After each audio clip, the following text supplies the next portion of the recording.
Imagina que, mientras el sueño te envuelve, el suelo bajo tus pies se abre y una columna de fuego y ceniza atraviesa el cielo, alcanzando 30.000 metros de altura. El aire se vuelve denso, gris, y la luz del sol se desvanece como si una mano gigante la estuviera tapando. En cuestión de minutos, la vida tal como la conoces se transforma en un páramo asfixiante.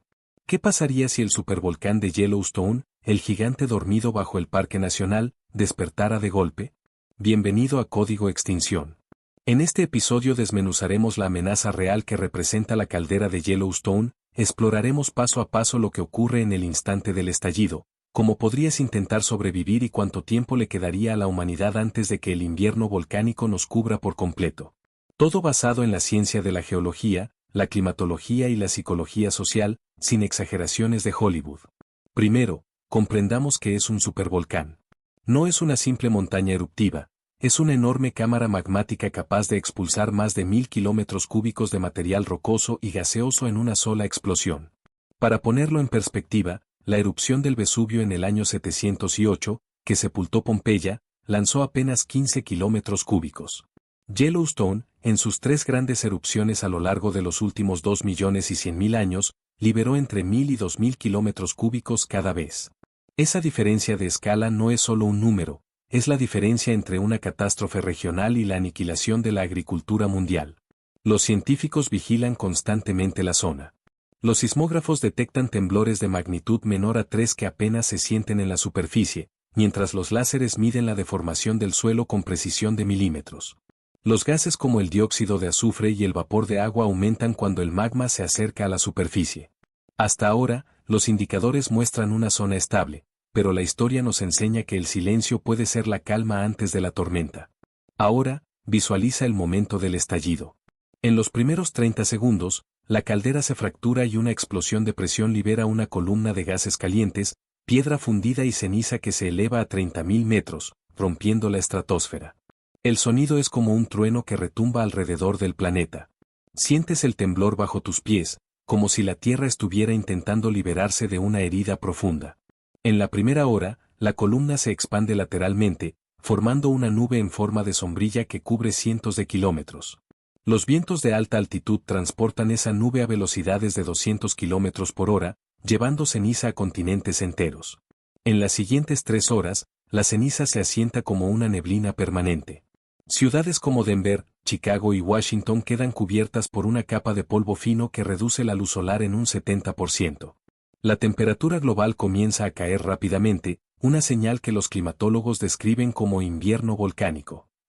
Los cultivos de maíz en los estados de Ohio y de trigo en las llanuras canadienses se marchitan bajo el cielo gris.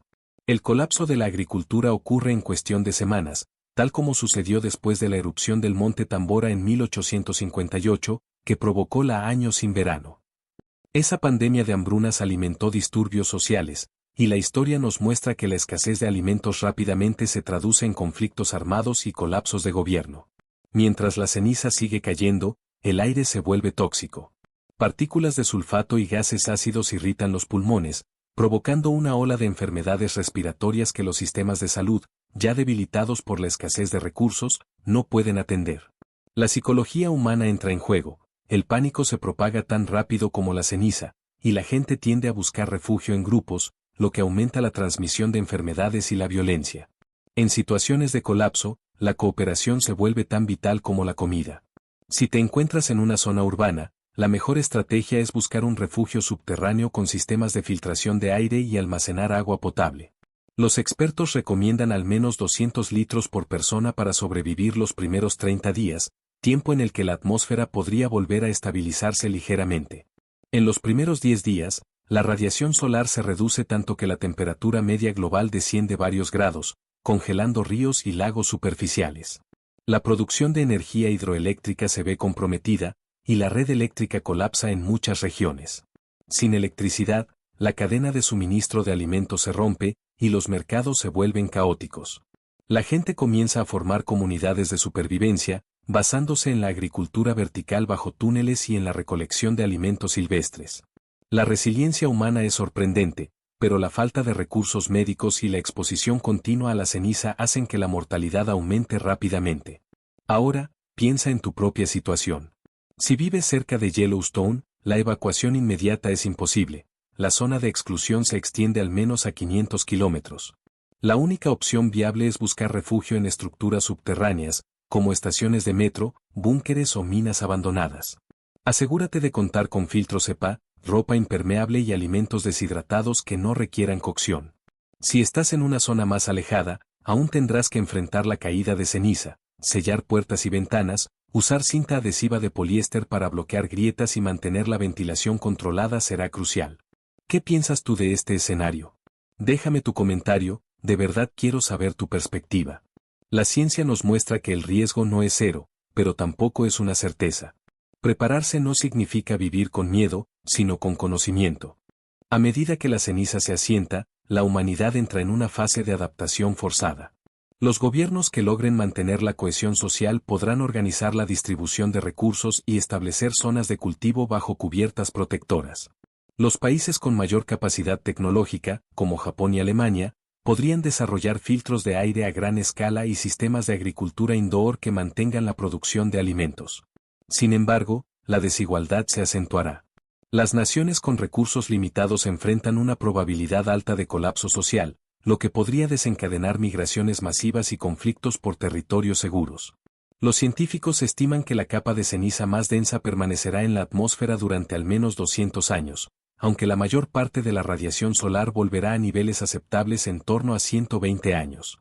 Eso significa que la generación que viva los primeros 50 años después del estallido tendrá que enfrentarse a un mundo sin cosechas tradicionales, sin energía convencional y con una amenaza constante de enfermedades respiratorias. La población mundial podría disminuir a menos de 4.000 millones, similar a los números que se registraron en el siglo XIX, antes de estabilizarse nuevamente. Si esto te está abriendo los ojos, suscríbete y activa la campana, porque lo que viene después es aún más impactante. Continuaremos explorando cómo la humanidad podría reconstruir civilizaciones bajo un cielo gris, y qué lecciones podemos aprender hoy para prepararnos mejor. Dale like si esto te resonó, y nos vemos en la siguiente parte. La primera noche después del estallido, el cielo se vuelve un manto opaco que absorbe cualquier rastro de luz. Las estrellas desaparecen bajo una lluvia de partículas finas que se asientan como polvo sobre cada superficie. El aire, denso y abrasador, quema la garganta al inhalarlo. Si estás dentro de una vivienda, la primera prioridad es crear una barrera física que impida la entrada de esa niebla mortal.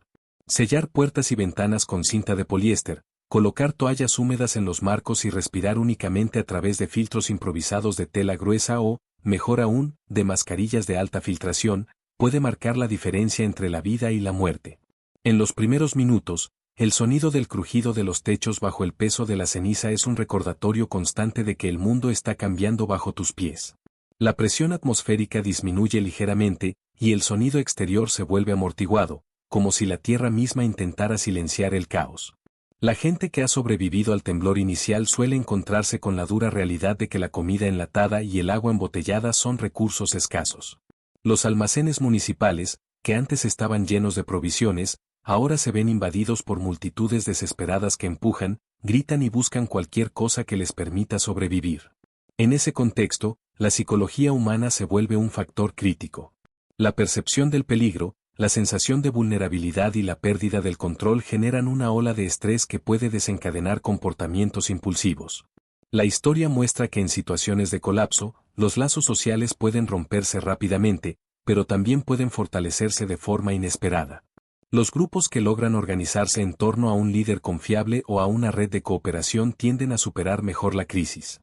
Por eso, en la fase inicial, la búsqueda de comunidad se vuelve casi tan vital como la búsqueda de agua.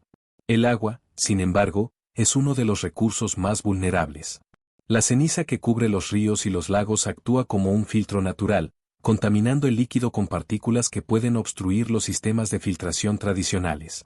La solución pasa por la recolección de agua de lluvia antes de que la capa de ceniza se asiente por completo, y por la purificación mediante hervido prolongado o por el uso de sistemas de ósmosis inversa que, aunque costosos, pueden salvar vidas en el largo plazo. En los relatos de supervivencia de erupciones menores, los refugios que disponían de pozos profundos y protegidos fueron los que mantuvieron una población estable durante los meses críticos. La agricultura, pilar fundamental de cualquier civilización, se ve inmediatamente amenazada. La capa de ceniza que cubre los suelos bloquea la luz solar, reduce la temperatura y altera la composición química del terreno. Los cultivos tradicionales, acostumbrados a un ciclo de luz y temperatura predecible, morirán en cuestión de semanas. La única forma de mantener una producción alimentaria mínima es recurrir a la agricultura bajo cubiertas protectoras o a sistemas hidropónicos que pueden operar bajo luz artificial. Países con infraestructura tecnológica avanzada, como Japón o Alemania, ya están investigando instalaciones subterráneas capaces de generar alimentos sin depender de la luz solar directa. Estas instalaciones, sin embargo, requieren energía constante y materiales de construcción que, en un mundo cubierto de ceniza, son difíciles de obtener. La energía eléctrica, otro pilar de la vida moderna, también se vuelve escasa. Las turbinas eólicas pierden efectividad al quedar cubiertas por la ceniza, y los paneles solares dejan de producir al ser opacados. Los generadores diésel, que dependen de combustibles fósiles, pueden seguir funcionando por un tiempo limitado, pero el suministro de petróleo se verá interrumpido rápidamente por el cierre de rutas marítimas y por el colapso de las refinerías. La única esperanza a medio plazo reside en la energía nuclear, siempre que los reactores se mantengan operativos y no sufran daños por la acumulación de polvo radiactivo. En varios estudios, los científicos advierten que la seguridad de los centros nucleares se vuelve crítica, pues una fuga de material radiactivo bajo una capa de ceniza podría desencadenar una catástrofe ambiental adicional. A medida que la ceniza se asienta, el clima global entra en un estado de invierno volcánico. Las temperaturas medias del planeta pueden bajar varios grados, provocando heladas inesperadas en latitudes que antes disfrutaban de climas templados. Los patrones de lluvia se alteran, generando sequías en regiones que dependen de monzones regulares. La escasez de alimentos combinada con el frío extremo aumenta la mortalidad, especialmente entre los grupos más vulnerables, niños, ancianos y personas con enfermedades crónicas. Los hospitales, sobrecargados por casos de problemas respiratorios y de hipotermia, pueden colapsar si no cuentan con suministros médicos suficientes. En medio de este escenario, la cuestión de la migración se vuelve ineludible. Las personas que viven en áreas más afectadas buscarán refugio en regiones menos cubiertas por ceniza, aunque esas zonas también enfrentarán problemas de escaseo de recursos. Las rutas migratorias, tradicionalmente facilitadas por carreteras y ferrocarriles, estarán obstruidas por la acumulación de polvo y por la falta de combustible. Los flujos de refugiados pueden desencadenar conflictos por el control de recursos escasos, como el agua potable y los alimentos. La historia muestra que en periodos de crisis, la violencia por recursos tiende a escalar rápidamente, y la capacidad de los gobiernos para mantener el orden se vuelve un factor decisivo. Sin embargo, no todo está perdido. La capacidad humana para adaptarse a condiciones extremas ha sido demostrada en innumerables episodios de catástrofe. En la década de 1930, una erupción volcánica en Indonesia dejó a miles sin alimentos, pero la comunidad local logró reconstruir sistemas de cultivo bajo sombra, utilizando técnicas de agroforestería que protegían los cultivos de la ceniza. En el siglo XX, la Guerra Fría mostró cómo sociedades enteras pudieron organizarse bajo la amenaza constante de un conflicto nuclear, manteniendo la producción de alimentos mediante invernaderos subterráneos. Estas lecciones son esenciales para entender que la supervivencia no depende únicamente de la tecnología, sino también de la capacidad de reorganizar la vida cotidiana en torno a nuevas limitaciones. El primer paso para cualquier individuo es crear un refugio seguro. Un sótano o una habitación interior sin ventanas es el mejor punto de partida. Allí, se deben almacenar alimentos no perecederos, como granos, legumbres, frutos secos y alimentos enlatados, y agua suficiente para al menos una semana. Además, es fundamental contar con un kit de primeros auxilios, medicamentos esenciales, y herramientas básicas como linternas, baterías, y una radio de baterías para mantenerse informado. Si la ceniza alcanza la superficie, la ventilación debe hacerse a través de filtros improvisados que limiten la entrada de partículas. La práctica de técnicas de respiración lenta ayuda a conservar el oxígeno y a reducir la ansiedad. Una vez asegurado el refugio, la prioridad pasa a la obtención de recursos externos. Salir al exterior solo cuando la densidad de la ceniza sea mínima, y siempre con protección facial completa, puede permitir recolectar agua de fuentes que aún no estén contaminadas. Las cubetas cubiertas con tela fina pueden servir como colectores de agua de lluvia, mientras que la filtración a través de carbón activado reduce la presencia de químicos tóxicos. En algunos casos, la fusión de la ceniza con la nieve, si ocurre en regiones más frías, puede generar una masa de agua líquida que, tras ser filtrada, se vuelve utilizable. La planificación a medio plazo incluye la construcción de invernaderos improvisados bajo estructuras de lona o de metal, que permitan captar la luz residual que aún logra atravesar la capa de ceniza. Utilizar lámparas de alta intensidad, alimentadas por generadores de biogás o por energía solar de paneles que se limpien regularmente, puede recrear un ambiente propicio para el crecimiento de vegetales de rápido ciclo, como lechugas, rábanos y hierbas aromáticas. La introducción de cultivos de raíz profunda, como la patata o la remolacha, ayuda a aprovechar los nutrientes que quedan en el suelo, aunque la fertilidad del terreno será limitada. En el plano social, la creación de redes de apoyo mutuo es esencial.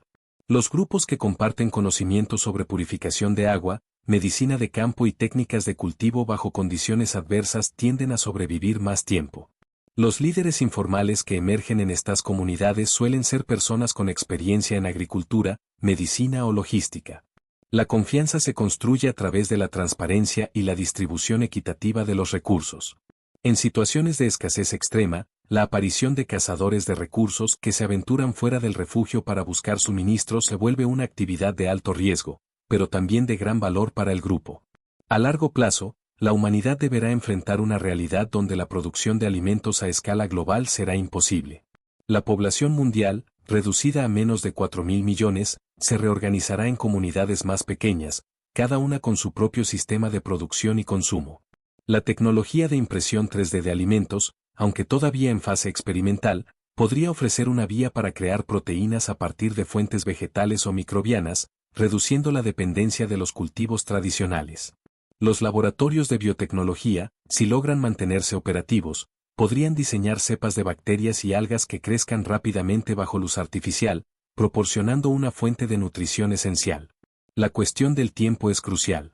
Los científicos estiman que la capa de ceniza más densa permanecerá en la atmósfera durante al menos 200 años, aunque la mayor parte de la radiación solar volverá a niveles aceptables en torno a 120 años. Eso significa que la generación que viva los primeros 50 años después del estallido tendrá que enfrentarse a un mundo sin cosechas tradicionales, sin energía convencional y con una amenaza constante de enfermedades respiratorias. La población mundial podría disminuir a menos de 4.000 millones, similar a los números que se registraron en el siglo XIX, antes de estabilizarse nuevamente. En este escenario, la educación se transforma. Los niños aprenderán a cultivar bajo luces LED, a mantener filtros de aire, y a reconocer los síntomas de enfermedades relacionadas con la inhalación de partículas finas. La transmisión de conocimiento se hará de forma oral y práctica, pues los libros impresos pueden quedar cubiertos de polvo. La resiliencia se convertirá en la habilidad más valiosa, y el ingenio humano, la herramienta definitiva para sobrevivir. ¿Qué opinas de este futuro posible? ¿Crees que la humanidad podría adaptarse a una vida bajo un cielo gris permanente? Deja tu comentario, me encantaría leer tus ideas y debatirlas. Si este análisis te ha abierto la mente, suscríbete y activa la campana. Cada semana exploramos escenarios tan reales que parecen sacados de una película, pero que la ciencia nos advierte como posibles. Dale like si sientes que la información es útil, y comparte este video con quien necesite estar preparado. Recuerda, la preparación no es miedo, es conocimiento. En la próxima entrega, desglosaremos cómo la tecnología emergente, como la biotecnología y la energía renovable de bajo consumo, podría redefinir la civilización después de la almohadilla apocalipsis. No te lo pierdas, porque el futuro está más cerca de lo que imaginas.